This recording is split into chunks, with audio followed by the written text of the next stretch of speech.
Yo yo yo. Yo yo yo yo yo. Hello anh em. Vẫn kịp anh ạ, vẫn kịp. Tôi vừa chạy xô xong. Đối thủ của tôi là một đĩa gà hấp, một lon bia và một nồi quả ổi.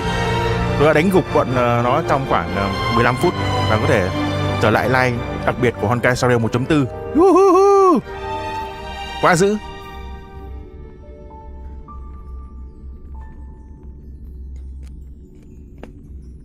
Tôi còn nhanh hơn nó còn chưa live này anh em. Lâu lắm mới thấy quay lại HSR. Cái này bạn nhầm rồi. Mình ngày nào cũng chơi. Có điều nội dung thì nó làm phải theo cảm hứng. Với cả có vẻ lúc đấy là có nội dung cần phải làm hơn không. Chứ không thể theo kiểu là thứ hai thì game này, thứ ba game kia được. Nó không hoạt động theo cách đấy. Nhậu mà không rủ nha. Đâu đấy ăn cơm bình thường thôi, phải ăn nhậu anh em ạ. Không phải nhậu nhá. Nóng thế nhỉ. Thì mình bật điều hòa cái. Sao nó không chạy đâu.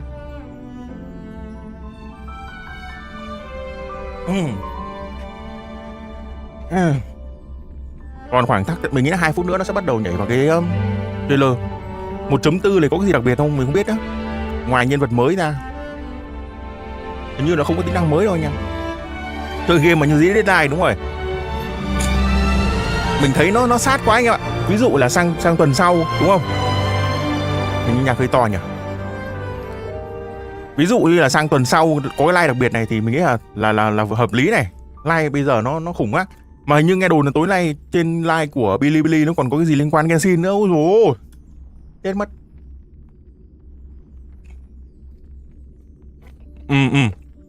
Đúng rồi. Sorry anh em vẫn đang ăn ở nhé.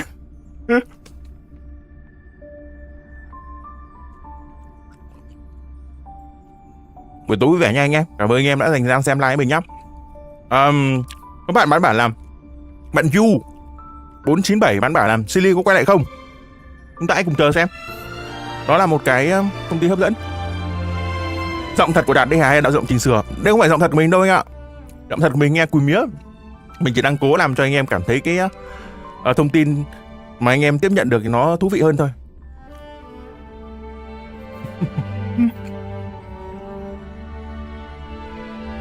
Anh em coi như anh em nghe chữ Google ấy.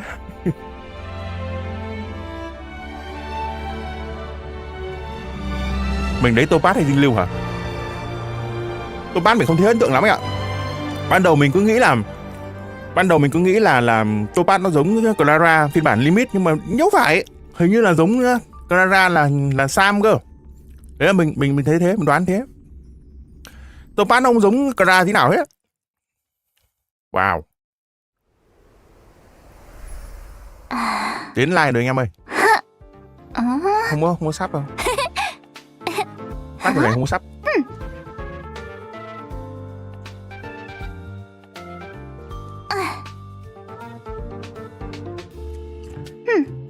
Mình không nghĩ là bây giờ mình làm để lấy cái nhân vật ở đâu anh em.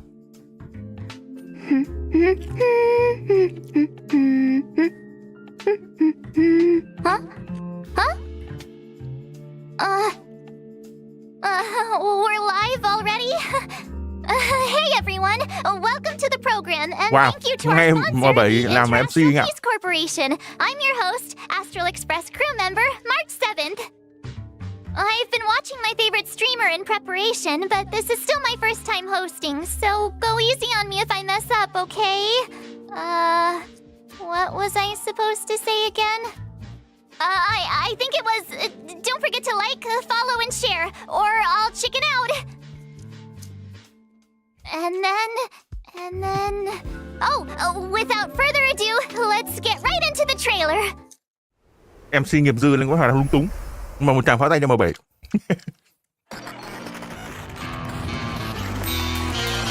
Cái đoạn này nó tiếng nó hơi nhỏ.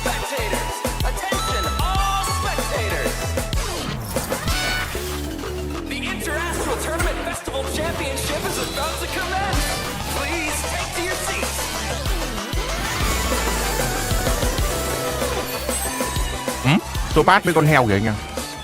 5 bi à? Con heo đấy có vẻ nó hấp dẫn ở cái phần kiểu bí kỹ.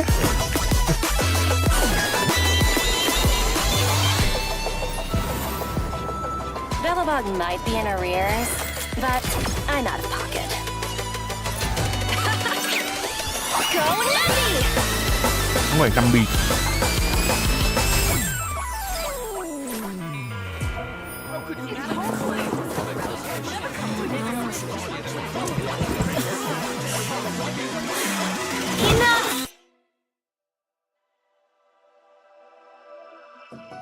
I returned to the Law Fu so I could surrender myself to the Alliance Dinh lưu. and atone for my sins. This will be the last you see of me. Giọng Anh của Dinh lưu nghe cũng được ấy chứ.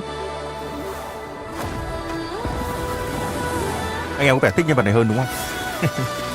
Không nhận animation đỉnh thật. Sword War.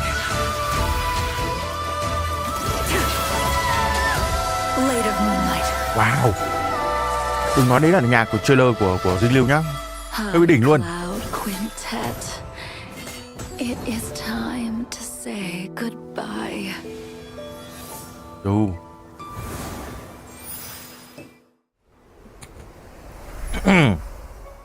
Cốt sớm đấy, cốt kìa anh em.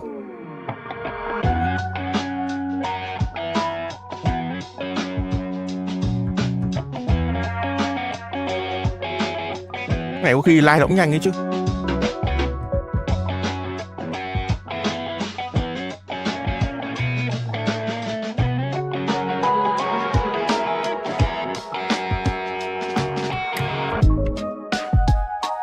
Chị này đau mắt. Hôm trước mình không phải mình bị đau mắt đỏ đâu, mình kiểu bị mỏi mắt ấy.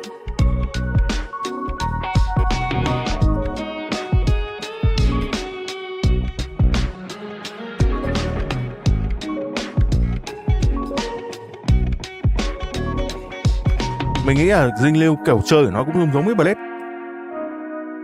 Một bên thì là rút máu của bản thân đúng không? Bên kia là rút máu của đồng đội. Một bên rút máu bản thân thì có thể tự hồi được, còn bên rút máu đồng đội thì như là không thể tự hồi được. Team cũng giống nhau, cách chơi cũng giống, nó không tiêu hao quá nhiều chiến kỹ như vậy. Nên là nếu mà mình nghĩ là anh em thích chơi Blade thì anh em có thể thích chơi cả Dinh lưu nữa. Yeah, the Trailblaze journey continues. There's loads of fun stuff waiting for us out there. Can't wait to catch it all on camera. Like Jing Liu. Never thought we'd meet a living Xianzhou legend. She's super interesting. Miss Jing Liu might look young and elegant, but people say she's Này đổi experienced and MC super đổi dangerous. thật luôn chứ không phải đoạn đầu đó. I was a little nervous when Mắc the bởi chắc là director told dẫn me cuối I'd luôn be anh em. introducing her today. So I Cứ rút máu theo tu đi luôn cha. Thì đúng rồi. bring in another young, elegant, Kiểu, experienced and dangerous lady to help me Luôn with cha the đi với mọi intro. team. Next up, let's put our hands together and welcome Miss Himeko, navigator of the Astral Express. Ông Cú mất tích thiệt rồi à? Mình thấy Cú dẫn không vui lắm. Wow, Marge. Cảm giác như Is chú that nó hơi how you nghiêm túc see me? quá. I'm very flattered. Himeko, you're here already? That's right. I walked in just as someone happened to be calling me a young, Nay Trung Thu hả anh em? elegant, experienced, and dangerous lady. You're all those things? So, you want to take it from here? Cú Xuân 8k HP. Sure thing. Bình thường. Where were we? Tầm Hi, 7k5 là hợp lý. everyone. As March said, I'm 7K, Himeko, 7K5 là mình hết dài được rồi. navigator of the Astral Express. Today I'll be introducing you to a living Xianzhou legend. Jing Mình Liu. quá tuổi họ để hóng Trung Thu rồi anh em ạ. Wow, đây là giới thiệu về nhân vật. Kịch nhạc nguy hiểm vậy.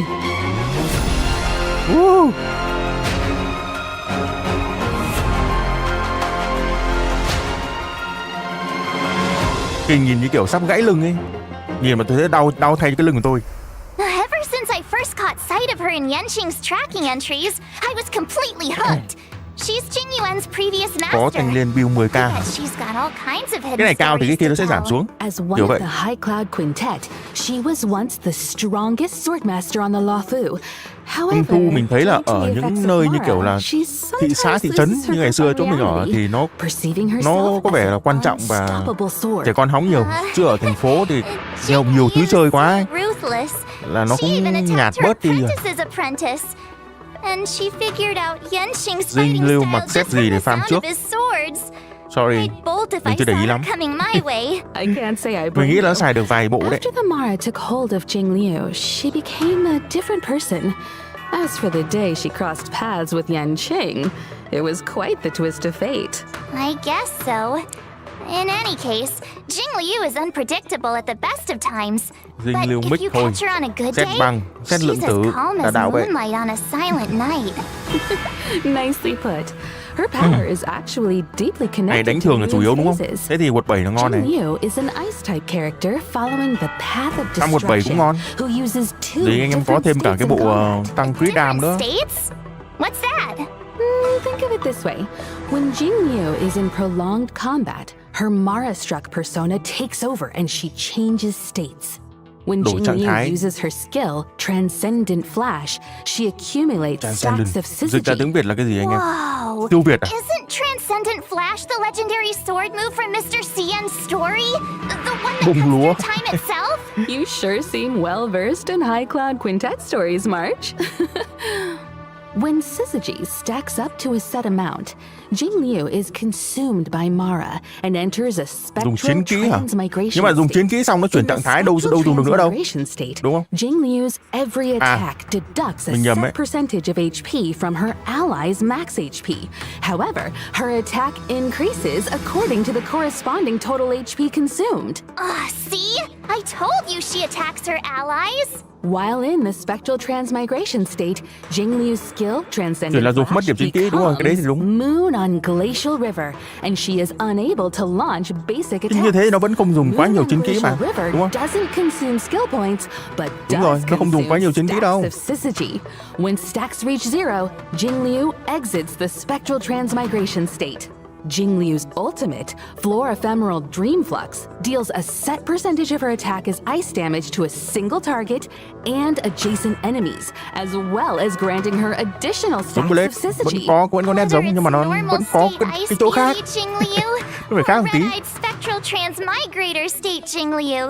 Nghe như She's Jing Liu one khó heck chơi. of a sword master. Mình không nghĩ là nó khó According chơi to đâu. Xianzhou records, she was taken by the Ten Lords before the onset of Mara and subsequently detained in the shackling prison. The Đâu, famous nộ nó hình như confrontation đam with her AOE sao chứ, apprentice đúng không anh em? Jing Yuan would come later. Becoming Mara Dùng nón struck is Clara an được không? unavoidable Mình nghĩ là fate được. for Xianzhou long-life species.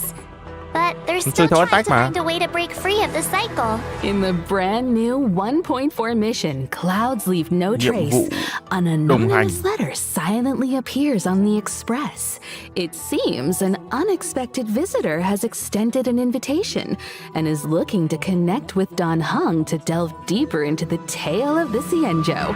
Past events may feel distant in the present, but it's only Nón right Blade to hả? give this Mình nghĩ là story nón Blade its xài được đấy. proper conclusion. Tăng Valiant figures from nhưng mà con này như là nó có cái times of old chỉnh sửa trong reunite beta, with nó tăng tỷ lệ bạo familiar nhiều lắm này. and find themselves in a world drastically reshaped from the one they once knew.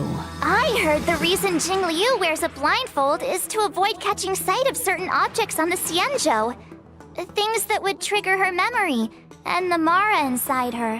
Well, not seeing Nếu mà là chơi theo tấn isn't công the thì xài same được nhiều as nón not phết đấy. remembering. She's never forgotten those who fought Nó mạnh đến đâu thì alongside mình her. chưa biết. As for solving the Mara predicament, we'll just have to stay tuned for the upcoming Xianzhou story. Looks like Jing Liu's next move is gonna be trending all over the Xianzhou. Hey, Himeko, what if I start doing my own live streams? They could track Jing Liu's every step. I bet they'd get loads of views. Sorry, March. I wouldn't recommend chasing trends. Your content will probably end up clashing with the IPCs.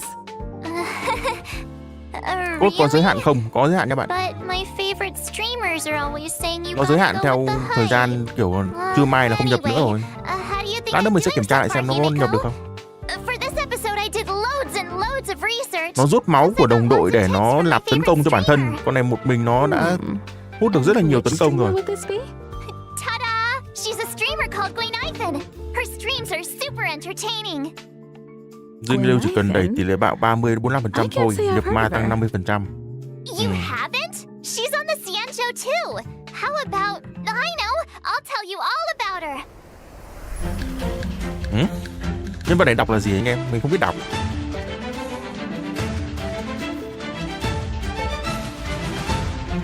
Ngày mấy ra 1.4 ra mắt hả? 12 ngày nữa tính từ hôm nay.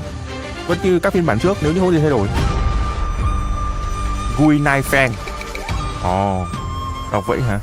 There was one night I Đọc méo couldn't mồm. sleep, and I ended up watching Gwenifen's Quaiban livestream. Ngộ không? I've never heard anything like it. I subscribed straight away. It was meant to be. Her attire is very Xianzhou, but it feels like she's not Tên from khó the đọc quá. Luofu.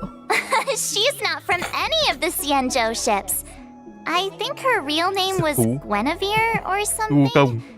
Anyway, Gui means fine wood, Nai means to exist, and Fen Múa lên. means fragrant. Hay là đọc là Trung Thu đi anh Su em. Shang came up with it for her. Trung Thu đấy. She's her bestie. What lovely imagery. Tưởng 5 I sao. know. Còn đây là 4 sao thôi. Plus, Nhìn này if 5 you sao sao think được. about it, Guinevere and Nó Guinifin đã hơi do nhiều sound chi tiết kinda thừa để trở thành 5 similar. sao.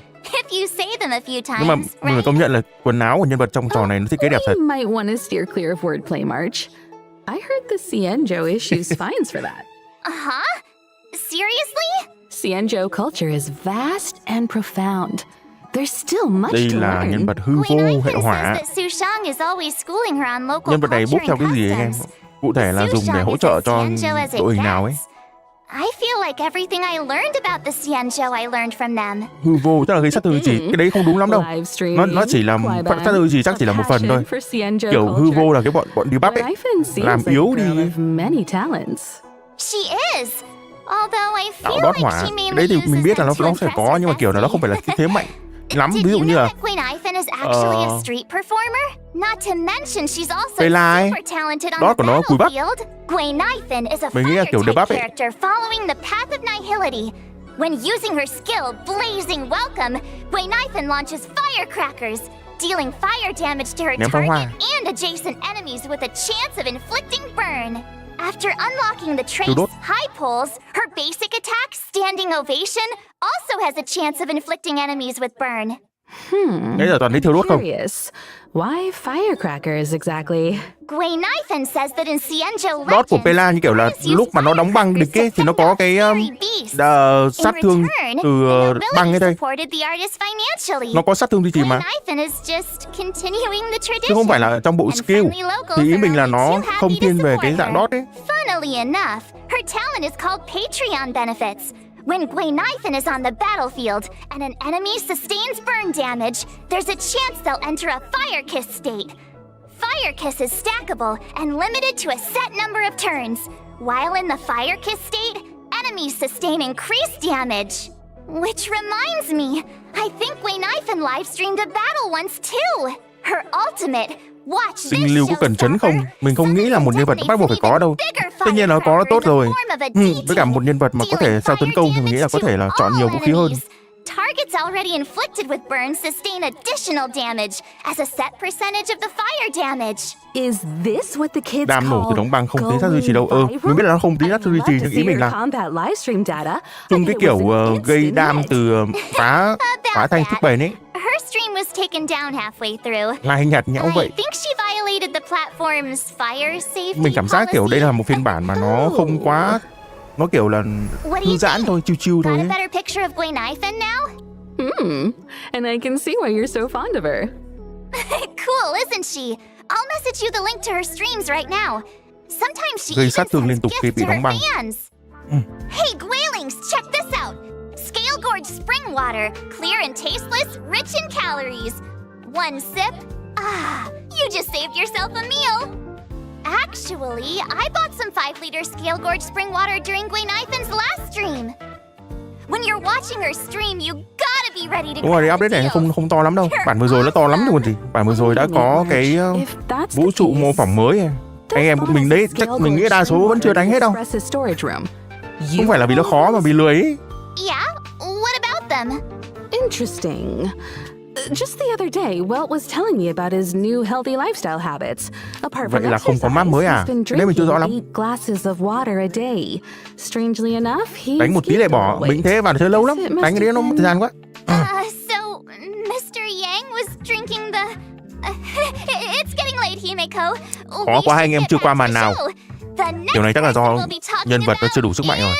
Topaz. Không sao, nếu như mà nó khó như thế thì nó lại là một cái chiến trường rất hay để thử sức mạnh. Khó có cái hay của nó mà dễ có cái hay anh em ạ. But the director said that Topaz works for the IPC.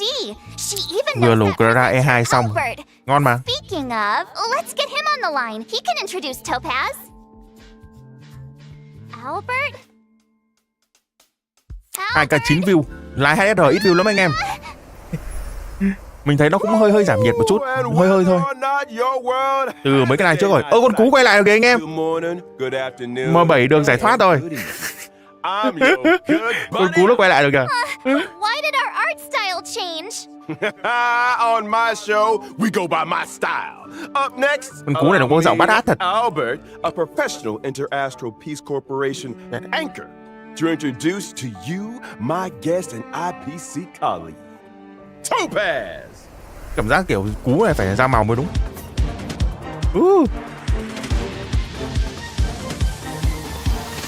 Cảm giác kiểu Topaz cái animation nó quá tập trung vào con heo ấy anh em. Ủa sao Topaz không có nhạc riêng mà nó dùng luôn nhạc của nhạc chiến đấu chỉ remix thôi anh em à?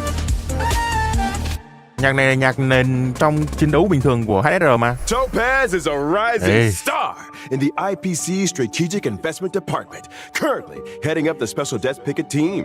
She's a combination of youth, elegance, and remarkable ability. The Special Debts Picket Team. I think I've heard of them. Well, as you may know, Con cú. among the universe's major investors and lenders, the IPC is a big fish. And with so many venture capital projects, there are bound to be bumps. Đúng rồi, in the em road. run con heo đấy, còn Topaz là hàng is tặng our kèm thôi. go-to person to smooth out the bumps and make sure we recover what's owed. Đoạn nhạc này là đoạn nhạc ở trong cái So the corporation bảo tàng anh em ạ. red? Nhạc trong bảo tàng, nghe chill When vãi. dealing with defaulters, Topaz's methods are swift and effective, saving the IPC from many a potential loss. She also has a great knack for investments, turning even the bleakest projects into success stories. À đấy, Kino and chuyển sinh ra ensuring HSR. huge returns Nhìn có for giống the đâu. corporation. Wow, impressive. Does she have some kind of superpower? Within the walls of the IPC, there is indeed a rumor that Anh có roll Topaz's Topaz không? stellar success Mình chưa quyết định might roll have bất kỳ con nào khác something anh em ạ. supernatural about it. Oh? Supernatural? Oh, reminds me of Gwen Ivan's ghost hunting streak. Bây giờ trong Ghost hunting? trong HSR mình cũng đâu có nhiều Something Ngọc Ánh Sao đâu. When people think of Topaz, they don't think about Mình vừa rồi là roll but a certain unmistakable companion. Phú Xuân hết sạch Warp Trotter. Ngọc rồi. Numby. They may look like a cute mascot, but Numby is Topaz's Nãy giờ vẫn chưa thấy trusted nhắc gì về Banner anh ạ. at work and out on the battlefield. Numby has a keen sense Topaz for như sniffing dinh out doan value. nhưng dễ chơi hơn Security nhiều. checks, debt settlements and calculations. Có vẻ giống. Child's play for this little pig. Mà mình thấy nó giống cả Silly đó. Together with Topaz, Nhưng mà không thấy giống they traverse Clara the tí nào luôn. cosmos, resolving any and all debt disputes that could threaten the IPC's operations. Numby is a legit employee. They even have an official role and title. Really? Really? And don't forget, the corporate world mirrors the battlefield in more ways than one. Topaz's prowess in the former is just as swift Topaz là and support hay formidable in the DPS? latter. Làm cả hai được Better bạn. believe Numby plays a huge part in that. Clara cùng Topaz đi trung cực mạnh. Vấn đề là đâu phải anh có Clara đâu, mình không có nè. Following the path of the hunt. At the start of an allied turn, if no enemy on the battlefield is inflicted with proof Mình đang of đợi death, Clara limit đấy các bạn. Topaz will inflict this state on a random enemy, thereby boosting the follow-up attack damage they receive. During battle, Numby starts out with an initial speed and acts autonomously, attacking enemies inflicted with proof of debt. Excluding Numby's own turn, Cảm giác con heo đánh nó không lực lắm nhé. follow-up attack hits an enemy inflicted with proof of debt. Numby's action is Nhiều advanced. ý mình là cái animation đấy, không nói về đam nhé. Numby and Topaz share a strong bond. They make a tight unit. Speaking of which, Topaz's skill Mình có Clara thì ta không Ngọc Ánh Sao. is able to reallocate proof of debt to a different target, allowing Numby Mình không có Clara và đang hết Ngọc Ánh Sao đây. assault and deal a set percentage of Topaz's attack as fire damage to the new target. This Topaz hình như dùng đòn đánh theo sau nhiều, đúng rồi. Nhưng mà nó không phải là kiểu counter attack. Profit allows Numby to enter the windfall bonanza. Nó không phải là kiểu counter attack khi bị đấm vào. Damage and crit damage. Phải nói rõ như thế. Nó không giống kiểu Clara đụng là trụng. If that wasn't enough, every time an ally's basic attack, skill, or ultimate hits an enemy inflicted with proof of death, Numby's action is additionally advanced forward. After Numby launches a set number of attacks, this effect is dispelled. Whoa, Numby's got moves. Some believe that everything possesses a soul. I believe that if you treat all living things with genuine care, Toàn regardless chứa of vào con whether heo. they're human, Nó là nhân vật chính they'll mà. respond Đây, in kind. có nhân vật phụ rồi đây. Yes, folks. Ôi, con heo nó chỉ rương kìa. Done Woohoo! yet? Topaz and Numby's Wow. technique, explicit Nó chỉ khá là xa đó nha. Topaz is summoned Gần đây có rương này mày. entering a map. Tới liền, lụm. Automatically seeks out basic treasures. Thực ra là Dương ở phiên bản map mới kiểu này tìm nó không khó lắm đâu. The best part? Trotters won't be alerted to their approach. In fact, Con heo nó thấy con heo kia nó ra nó thả tim chứ nó không bỏ chạy luôn. Đủ heo này heo động dục rồi anh em ơi. using their technique, Vãi thật. our little warp trotter Heo sim, heo regenerates động a dục. set amount of Topaz's energy after launching their first attack. If What the Topaz fuck? and Numby are still in the team after winning a battle entered in this way, the team receives a small amount of additional credits up to a set daily limit. The above also goes for winning battles entered in this way within the simulated universe. But instead of credits, the team receives a small amount of cosmic fragments with a chance to bag a random curio. Không cần phải silly tàng hình nữa rồi. That's quite the Vác heo ra được. Seems like Topaz and Numby have a bad cop approach to debt collection. All that and no debuffs. We might as well call Numby the omnipotent cosmic piggy Đúng rồi, con này nó không sợ khống chế. Bị khống chế heo vẫn đánh bình thường. If there's an eon of prosperity out there, I doubt they want competition. Map mới của trò này nếu như không phải là hành tinh mới thì mình thấy là tìm Dương dễ lắm anh em. Numby's wealth generating abilities. Here at the IPC, Trước giờ không có 5B chẳng em không tìm Dương được đúng không? Có thì nó sẽ thú vị hơn. Nhưng không phải là money is a không means có thì không of tìm an được. end. Work should make you happy. Chỉ là kiểu ăn chơi, thứ ăn chơi thôi. Numby because she loves them. Simple as that. That's not all I heard. Đâu ý mình bảo là chạy ra lụm cái rương liền. Stagnant shadow shape of scorch. Going Cái gì đây? Lại thêm nguyên liệu mới. snag the essential material required for Topaz. Nó lại bắt người ta không. Searing steel blade. Albert, are you sure Topaz is just your colleague? It feels like she's got a way bigger role Đúng rồi, than map chỉ có mấy cái you. rương 7 cái, 11 cái là cùng. Clearly, you've never worked in a top-tier company. In esteemed enterprises like ours, we stress a horizontal approach to management. As long as one has their own methodology, finds their own niche, and employs their own strategy, they can exert unlimited influence Map and nhỏ change mà the thêm fate tính of năng theo tìm rương cũng thừa đúng rồi đấy. Mako, is Chung là he nó là giving một this cái up to cộng you? thêm nhưng nó không phải là cái gì quan trọng cả. Not quite following. Nhưng mà nếu update hành tinh mới thì nó sẽ có tác dụng hơn một chút đấy. Update hành tinh mới là nó presentation deck. hối việc ấy. Those dazzling slides on Topaz. Yup, my creation. Impressive. Hành tinh mới thì chắc là phải một năm một bản. Indispensable in the workplace. And if Topaz were here right now, she'd acknowledge my presence with the Khi nào đến hành tinh mới vậy anh? How's it hanging out, Lee? Thì đấy mình không biết, chắc có khi nó giống kiểu Genshin ấy. Bây giờ là 1.4 đúng không? Thì Genshin là 1.6 là hết đúng không? Thì cái này cũng có thể tương tự như vậy. Already, but I work in the strategic investment department at the IPC. Chúng ta có thể đoán dựa trên Genshin được mà anh em. It's an honor to be here for Miss March 7's show today. And to meet Miss Himiko. Hi, Topaz. Nice to meet you too. Director Topaz. What brings you here? A while ago, we received an investment application from the Interastral Peace Media Department. It seems the IPM's presenters want to expand the program's reach. As such, the corporation sent me to evaluate the program's performance. Director Topaz, I'll show you my expertise right now. Đấy là mình đang đoán mà, biết đâu được. So without further ado, 1.8 mà từ lâu thế. 1.8 mà sao người ta chán mất rồi. During the first phase of 1.4 in the character event, Nhìn tự nhiên muốn chơi lại Honkai ghê. Trailblazers can acquire the limited 5-star character Jing Liu. And during the second phase of 1.4, nó không thay đổi hình luôn. À đây, phase 1 là Dinh Lưu. In the character event warp, Sunset Club. Có Sampo, quần què với cả Tinh Yun. Banner ngon phết nha. Meanwhile, in the character event warp, cũng được ấy. Quần què thì không thích lắm nhưng mà Tinh Yun là được ấy. Ui, banner sau cũng ok nè. Nhân vật mới Luca với cả đấy, ô có rerun kìa anh em. Tin đồn là sự thật kìa. Mình đã để dành cái Ngọc Ánh Sao để roll trấn của Silly đó. Mình sẽ roll trấn Silly nha mà. Nhìn nó có trấn cảm giác nó đuối. Nhìn nó không đẹp ấy. The drop rate of the 5-star light cone, I shall be my own sword, will will be boosted. Có That sword-wielding để xem là cái beauty banner vũ khí thì nó như nào, có khi nó tách ra luôn ý. Standing there in Đúng the rồi, moonlight đây là without banner vũ khí a blindfold. của Dinh Liêu này. All those flowers. Quite the sight.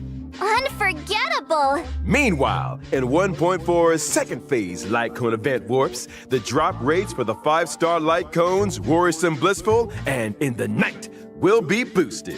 Wow, Topaz is so lucky to be surrounded by so many cute fluff balls. Can we get one for the Trấn của Express, Topaz. Himeko? Oh, please! I'm afraid that might Ngon. not be possible. Nó tách ra thế này là roll vẫn 75%, vẫn ngon. Nó không gộp vào, không cần bảo hiểm. À không, cái gì đâu gọi bảo hiểm là cái gì nhỉ? Định chuẩn, đúng rồi. Má định chuẩn lừa.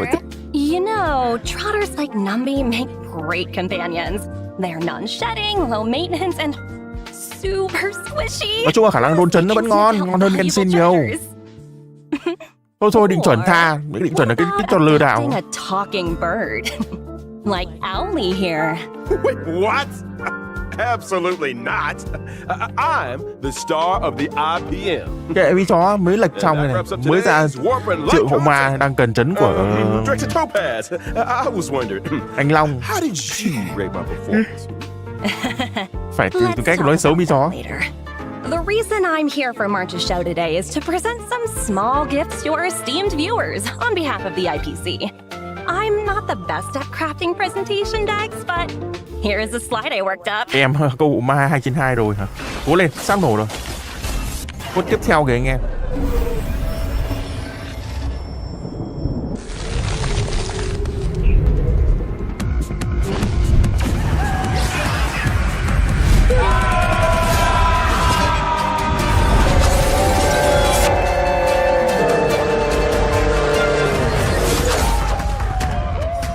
Feel the frost in the space fantasy adventure Honkai Star Rail.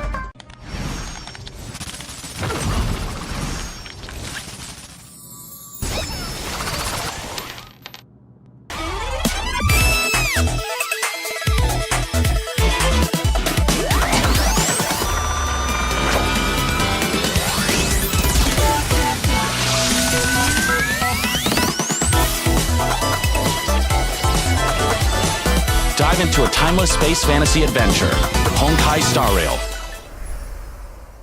Gee, thanks, Topaz. It's great you could take time out of your schedule to be on the show. You must be pretty busy. Cốt thì chữ thường chữ Hoàn nó đều nhập được hết. It is a big part of my life. In fact, me and my team are heading out to business on Eurilo 6 very soon. Taking part Nãy giờ chưa thấy nhắc đến vùng đất mới was a không nice có. change of pace for me. Oh, really? Eurilo 6? We've been there. So, is this a debt collecting trip? Mình nghĩ là nó sắp I'm nói afraid đến I can't phần comment on sự kiện internal nữa. IPC matters. Nghe đồn là That phiên bản này có said, cái sự kiện gì hấp I dẫn. heard the Express crew will be heading to Eurilo 6 for the Trailblaze Continuance Future Market. Looking forward to seeing you all in Bellabog. Huh? How did you know about that? Preliminary research is crucial for the smooth progression of any project. Our data collection lead informed me about a significant site on Eurilo 6 known as the Pillars of Creation, a memorial symbolizing centuries Map of mới thì thấy đúng không anh Bellavogian em? resistance. Đây là cái Out phần of respect, I intend to pay a nó visit chỉ nhỏ there nhỏ with you thôi. colleagues. Colleagues? Oh, where are my manners? Có mà, mỗi Let lần me nó chỉ ra introduce kiểu them. hai cái map nhỏ nhỏ Senior ấy. staff, team leader, grunt, Có này. field personnel, and Nói chung là được grunt thêm khoảng 7 security đến personnel. 14 cái rương nữa. They Đoán look vậy. pretty slick, but I can't. Cái này nó lại liên quan đến một cái sự kiện wonder- chắc lại giống như Are phiên bản they trước. enthusiastic about a trip to an ice planet? I'm afraid enthusiasm Quái mới doesn't kìa anh come em. into it. The IPC's balance sheet 15. is the best right now. Đang đoán thôi mà, đâu phải We chính xác haven't đâu. got the capital to outsource missions like these. That explains the recent disturbance in the corporation. Xác con robot của Korea kìa. Thousands of voices suddenly sighed. Con robot ấy nhìn nó vào nó tấu hề, nó đấm quả nó ngất luôn. Silenced. Let's set that aside for now. You know, I've heard all about the achievements of the Astral Express. I also heard that the train's navigator was a Khéo lady Sam ở of đây luôn. unparalleled beauty and talent. It was a pleasure to meet you at last. Phần sự Miss kiện này lát nó mới Himeko. đề cập đến anh em ạ. Another reason for coming on the show today? I hope Anh I béo lived đã up trâu to rồi your còn thêm khiên. expectations. You exceeded them. Next time, let's see if we can meet up in person. I'm sure we can make that happen. Once your work in Bellabog is done, perhaps you'd like to drop by the Express. It's a Lên deal. roll topaz hay gì I've liều? always Không, wanted chưa to câu trả set lời eyes bạn. on the Express. Jeez. Can we get a room for these guys already? Get a Silly ở rửa room. nào? Nãy giờ What mình does không that kịp nghe. mean? As another gesture of the corporation's goodwill, I'd like to introduce a brand new Silly event for Pay 2. everyone to take part in. Bạn ấy trả lời là phê. Là Recognized universally as the Nửa sau. leading video game brand, Ethereum Wars is set to unveil an offline fan event on Eurilo 6. The Interastral như vậy là cái thời gian Festival. của banner Silly nó cũng bằng banner của Wars. Topaz này anh em. What's that? Think of it as a holographic video Ờ, game. đến sự kiện rồi này. To secure a spot in Đây là the sự kiện lớn grand kìa. final, Nó có cái contestants bụi nhựa must tự tạo collect anh em ơi. and nurture ether spirits, which Nhìn can nó be quái found ngầu within ghê nha. victory zones. Ether spirits? I'd venture to guess they're much like Numby here. Digital replicas of creatures designed to serve as combat companions. Right you are, Miss Himiko. Your knowledge in this area is surprising. I've heard a thing or two about the IPC's research and cultivation programs. Am I right in assuming that the aim of this event is to analyze the suitability of different species as fighting companions? Correct. And we stand by our promise that no real-life Nhìn kìa, chúng ta creatures dùng will be quái đánh harmed luôn á. during Ethereum Wars. The IPC has renovated an old weapons testing ground to serve as a tournament venue. We've also set up victory zones in different locations. Herta Space Station, Eurilo 6, and the Xianzhou Luofu. Those who manage to defeat the championship contenders in each victory zone and complete the hyperlink challenges will be greeted with generous rewards. It's also worth noting that ether spirits, both allied and enemy alike, Trông như are kiểu nó sẽ thành classified một into cái màn three chơi types: mechanical, có thể chơi được lâu humanoid, ý. and Em ạ. aberrant. In combat, these Nó cũng types có have a tương khác cyclical kìa. relationship with each Cái đỏ one ấy nó khác với countering cái another. xanh, còn cái xanh thì nó khác với Attacking cái enemies tím. that are vulnerable to your current ether spirits type will allow you to deal extra damage. Oh, so tương khác luôn picking nha. a type that counters your opponents is super important. You got it. Furthermore, as you advance through the competition, you'll gain access to the even more formidable Overlord ether spirits, which can be developed to boost their combat prowess. So Ôi, the deeper chọn you được cả delve kim into nhân the luôn. Có competition, được chọn kim nhân không ta? the fiercer the fights become. Ừ, This is tôi gonna chơi be luôn 4 con kim nhân. contest. Đọc phát nào là gục phát đấy. You okay there, March 7th? Ether spirit, copy. Let's see. Whoa, a gold Albert. Miss March, do I look like some paddle pet to you? You can't just collect anything and everything. Just curious. A reminder to Sao our không có bọ? esteemed contestants. Chắc từ từ sẽ có. Numerous players from across the universe will be partaking in Ethereum Wars. As you progress, new opponents will be revealed. After completing all Cái này có khi hay hơn là tớ thấy triệu hồi ấy chứ.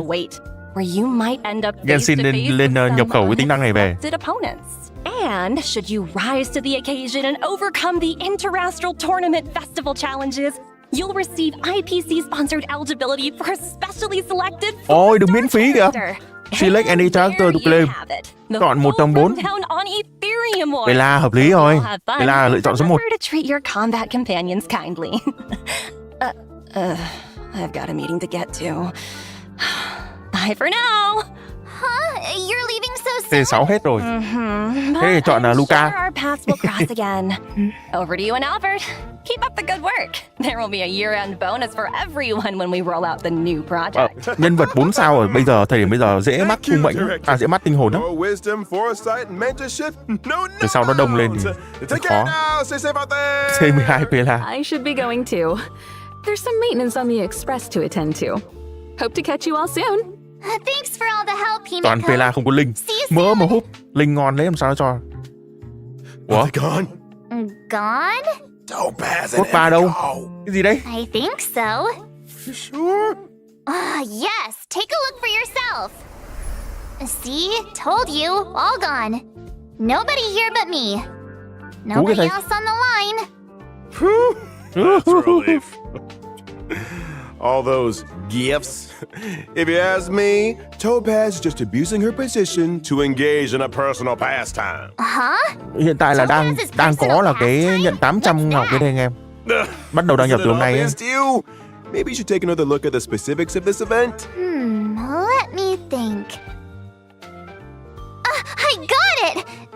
So Topaz's personal pastime is Hunting. Duh? Hunting? Miss March, what gave you that impression? Cái gì mà chúc ngủ ngon nãy giờ vậy? Anh em hỏi về trấn cho cắp cá Isn't it hả? right, though?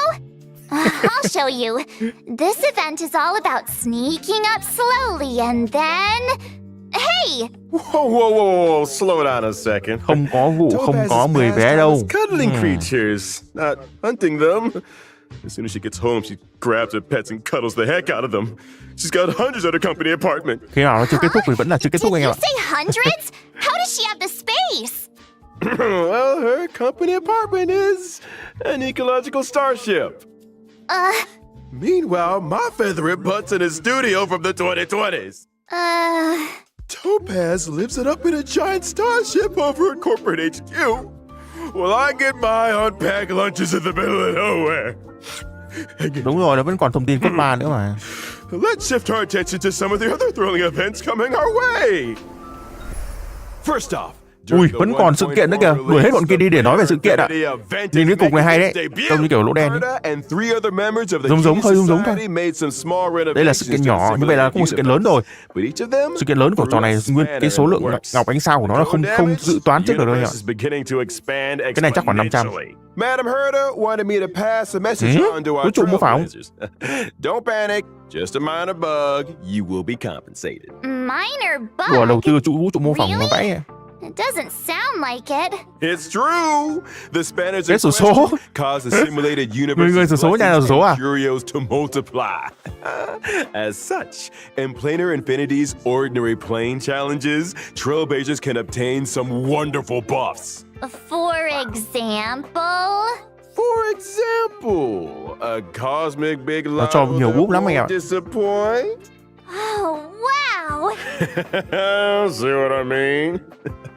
Following an ordinary plane challenge, trailblazers will enter Herda's manic plane with their buffs in tow.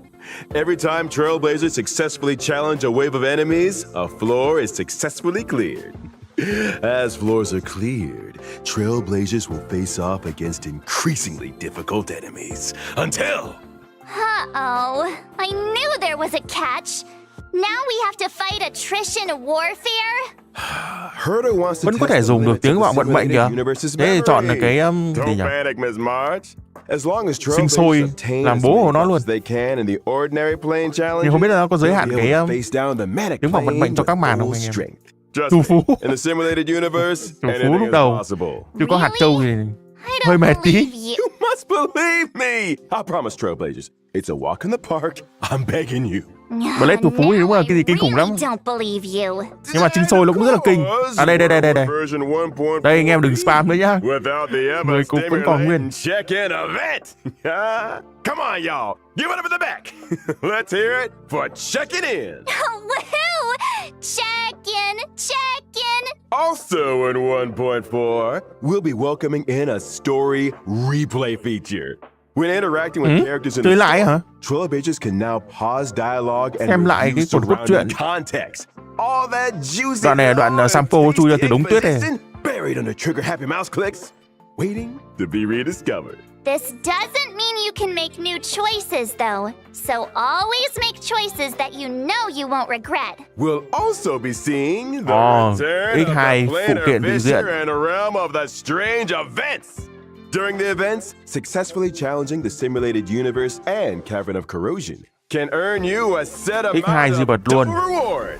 Nice. X2 di vật ngon đấy. Rewards. Lần trước mình farm được một Some mớ people are farming rác the để làm cavern nguyên like liệu để áp. crazy every day.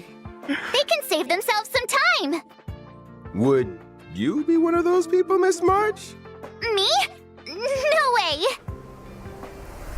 Pom Pom never stops talking about that mysterious recipe they Như vậy là hết found. rồi đấy anh ạ. Things bán are thế. gonna get real busy soon. Vẫn chưa thấy cốt bà đâu. And what's a recipe gotta do with being busy? Tưởng anh nói một mớ đồ It's ngon not hả? just the recipe. Ồ, đây là Pom cái Pom's been collab. talking about organizing a whole food tour event. Làm gì có đồ ngon. So strange. Nhưng mà cũng lâu lâu được một Nobody món. even knows where the recipe came from. Được cái áo sát thương What bạo if kích có Pom dòng tỷ lệ Pom bạo là runs được into rồi. bad guys on the tour?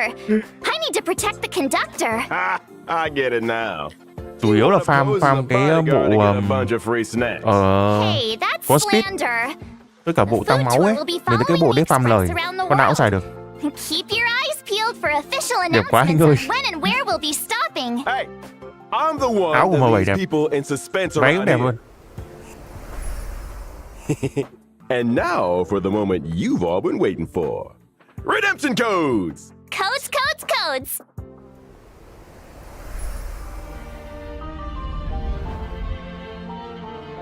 We are honored to introduce Honkai Star Rail to the PlayStation 5 on October 11th.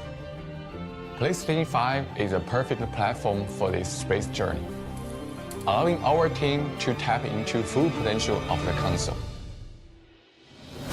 The story of Honkai Star Rail is only getting started. Now with added technical features on PlayStation 5, we invite PlayStation gamers worldwide to join us in this breathtaking space fantasy. Climb aboard the Astro Express on this October 11th. Adventure has no limits. And may this journey lead us starward.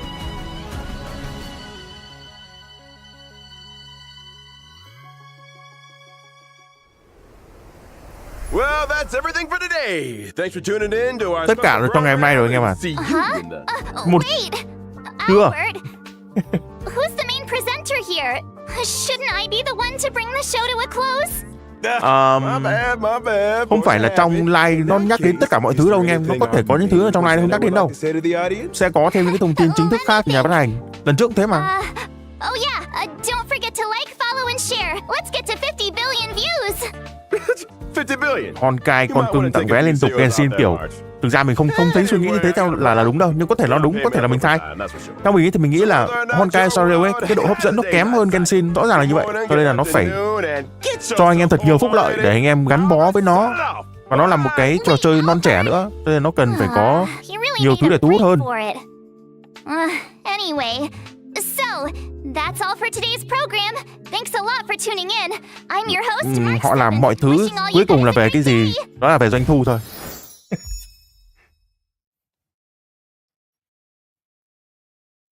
Game này nhàn hơn Genshin. Mỗi lần vào chỉ cần xả nhựa tí là hết. Finally. Vẫn chưa hết. Exhausted. Ôi, M7 tưởng mọi người đi hết rồi, bao chuẩn bị thay quần áo. Anh em quay mặt đi, để tôi xem nó có thay không, để tôi tắt like. Nếu không có thì... Actually, I was feeling super nervous. Oh, no. You guys did all the hard work. Thank you. Huh? Is the program link up already? I'll share it with my friend. Hey, you see my stream just now? You said you'd be tuning in. Link is already up, by the Tình way. nguyện xem cùng anh à? I just shared with you. Remember to watch the whole thing. I'll be checking.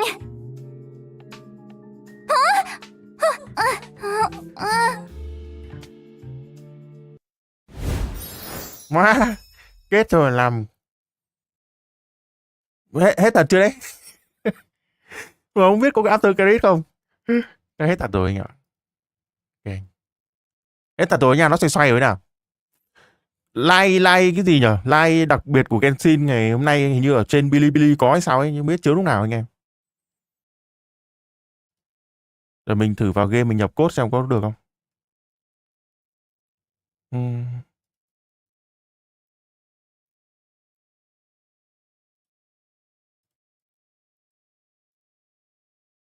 21 giờ theo giờ China. Thế thì là 8 giờ Việt Nam. Đúng không?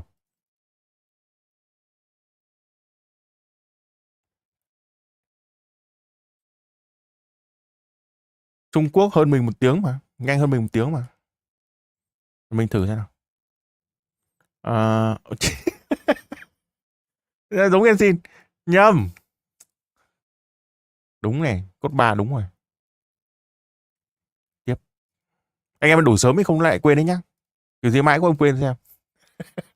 Truyền thống rồi. Không thể tránh được.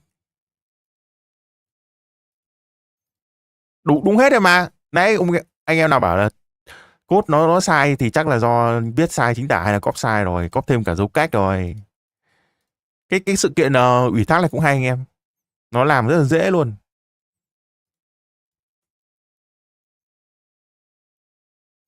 mình sẽ nhận cái phần ngọc này, nhận tất cả.